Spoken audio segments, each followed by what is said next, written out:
Give me your initial impressions on the handwriting that you're seeing on these complaints. Sure, it's so great because last time it was like having just one piece of a map, and you're like, hey, tell me more, because you're like, Bart, tell me if he's evil and he's treacherous. And I was like, I can't, Ashley, but now we can.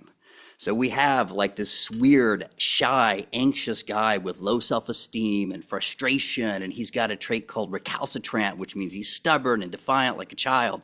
And then he also has something really interesting that I have hardly ever seen in real life, which is basically most books call it a felon's claw or injustice, a revenge seeking, and that's in this really odd D. And I want to caution the viewers at home: don't look at your writing and just assume that what I'm saying applies to you, because it's not that way. You're not a felon if you have this, but it does mean he's pissed off, he's angry, and he feels like everything is unjust. He reminds me of what they call an incel. Like if you think of the stereotypical incel, just some guy in his basement mad at the world, mad at women, that's his personality. He just never grew up. So this we're showing on the screen is the D that you're talking about. You said it's called is it a D claw and a felon's claw?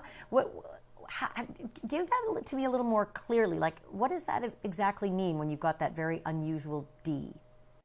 So just to be clear, I've never put this in my books because I didn't like using the word felon's claw relating to anything, because people would read it and think, oh, I'm a bad person.